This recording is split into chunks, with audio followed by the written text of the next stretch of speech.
State University of Long Beach distinguished faculty, graduates, family, and friends. I'm deeply honored to have been asked to be your speaker on this special occasion, and I'm humbled by the opportunity. My name is Jason Samson, and I'm a Filipino American. What I want to speak about today is discovering Filipino American identity through college experiences, more specifically with the wonderful organization that is the Filipino American Coalition, and how that discovery assists you beyond college. Going to college is about obtaining an education to prepare yourself for the workforce and to acquire all the tools necessary to accomplish the goals you set out for yourself. But another important aspect is self-discovery. Having an education and all the tools you need means nothing if you don't know who you are, because you are the main component that utilizes those tools to make an impact in the community. I'm originally from the Bay Area, and I came to college as a hotshot 18-year-old kid who was moving to Hollywood and had aspirations to be the next Steven Spielberg and had plans to take over the world.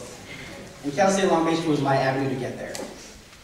When I looked at myself in the mirror as that 18-year-old kid, I knew I had something to offer, but I was still raw.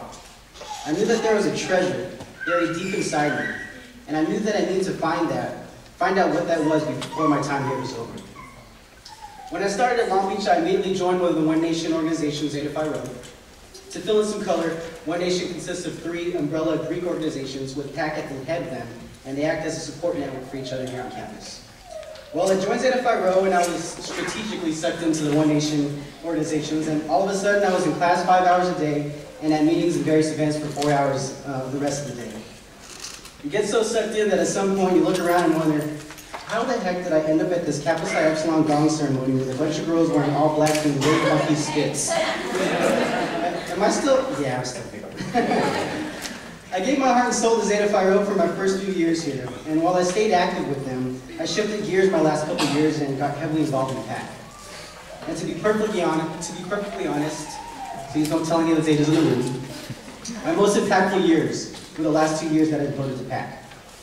The reason those years were so impactful, other than the memorable spring break trips to Rosarito, was the discovery of my Filipino American identity. And it's an identity and an experience that I wouldn't trade for the world. I came in as a film major and took Asian American Studies course to fulfill a general education requirement. My girlfriend, who's in the front row getting her master's today, she actually dragged me into the class. After the first day of that first class, that was the moment that I fell in love with my culture. Every day thereafter, I became more increasingly excited to learn something that was not taught to me in junior high or high school classes. I was no longer learning about light-skinned, blonde-haired, blue-eyed people who conquered this and took all the resources from that. No, this time I was learning about my people. So I became an Asian American Studies major. And I found PAC as an avenue to express and actively participate in my culture. With a combination of my studies and my involvement in PAC meetings and events, I learned so much more than I expected. I learned that my people did not come here all at once. I learned that there were Filipinos, the Manila men in Louisiana in the 1700s. I learned that the Manos who worked in the agricultural fields in Central California in the 1920s were men whose closest encounter with women were in taxi dance halls where they had to pay 10 cents for one dance with an American woman. Being from the Bay Area, I didn't even know there was a historical Filipino town until I took my first tour with PAC during one of their events. There I met the few existing Filipino World War II veterans and learned of their struggle to receive equity for their services in the war. It was there that I actually met a man who fought under my grandfather in Iloilo. He told me that my grandfather was the bravest man he ever met. I saw my grandfather's gunshot wounds and heard his stories, but never understood his importance as a colonel until I heard it that day from another day. I learned that my people came in a huge wave in the 1960s, not just because the U.S. annexed the Philippines to make it easier to migrate, but because my people were talented. My people were educated and spoke English, which made the transition easier. I learned that my parents were able to come to the U.S. with this wave of migration, but despite their skills, every single day they had to work their tails off to ensure that we lived up to the standard of this Asian model minority that they were unknowingly a part of. I learned a lot. But I sat back one day and wondered, what does it all mean? Why did I change my major? Why did I shift my sights from Hollywood to historical Filipino town? Why did I attend all those PAC events? Why did I take off my shirt, wear a thong, and put on a bahag and dance with my butt cheeks hanging out in front of 1,000 people for BCN? Yeah, I did it twice, actually. I did that because I was finding myself. I spent time in historical Filipino town because it was one of the largest ethnic enclaves of Filipinos in the country. I attended film screenings hosted by Pact in One Nation because I was supporting my Filipino-American filmmakers so that they could share their story by educating and entertaining us. I took off my shirt, hesitantly slipped on that thong, and wore a bahag because PCN is one of the signature events of the Filipino-American community. I did all that because I was finding myself. I was finding my treasure.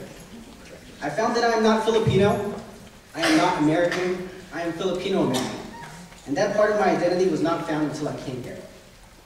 Today, I'm a product analyst at an e-commerce company in the South Bay, and when my current boss was interviewing me for my position, he looked at my resume and said, Asian American Studies major, huh? What makes you qualified for this position over people who have a degree in business and finance? I replied with a smile because I practiced this answer many times. And I said, what I can tell you is this.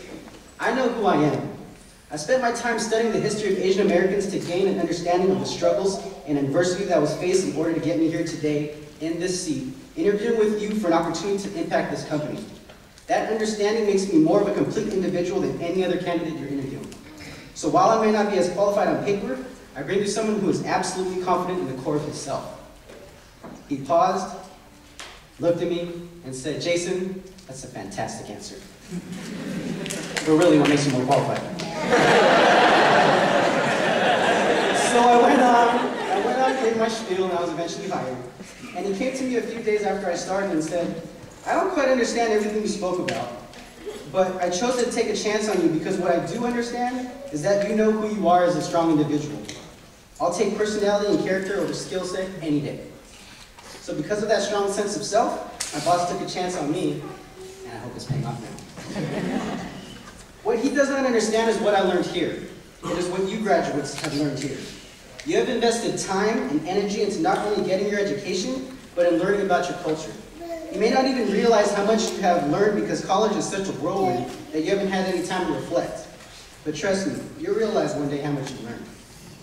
I know my experience with discovering my Filipino-American identity is similar to yours. By investing the time in yourself during college to learn about yourself and your people, you have made yourself a well-equipped force as a Filipino-American. And these parallels of our similar experiences have become the foundation of who we are as a community. Even on a higher level, these parallels are what help us identify not just as a Filipino-American community, but with the larger Asian American community. And the more time we spend discovering ourselves, the more we understand and can relate these granularities with a broader scope to the Asian American community, which will make us an even stronger force in society. And once that is refined, we will have an unyielding voice in American culture. And in many, many ways, we do already. So graduates, I hope when you look in the mirror every day, you see what I see. I see my full self. I know who I am. I'm a Filipino-American. I've realized what that treasure is that is glowing inside of me. That burning, glowing treasure. No, that treasure doesn't come from a glowing cave at the end of a river in the middle of the island that makes you turn to black smoke if you jump into it. That's for Lost fans out there. But anyway, that burning, glowing treasure, that treasure is our culture, our dynamic Filipino-American identity. And the energy of that treasure drives us to give back to those who came before us. And it's not based on pressure, it's based on gratitude. I may not speak or understand my native language as fluently as my parents, but I know all the bad words. I may not cook adobo or pancit or even fry lumpia with the same perfection as my grandmother did. I may not be able to do any of these things, but I can do this. I can tell you that I know who I am, where I came from, and how I got here. So when you're looking at that mirror every day, I hope you can say, through my experiences at Cal State Long Beach and through the Filipino-American Coalition, I have come to understand the pulse of my people. I understand the struggle and hardship that was faced in order to get me here. I feel the beat of their heart and mind, and that rhythm is the beat of my drum. And I am ready every single day to do what I have decided to do with my life because I have been afforded that choice. I am a strong individual Filipino-American who is a member of my Filipino-American community, who is impactful in the Asian American community, who is going to put a stamp on the American culture today and in the future.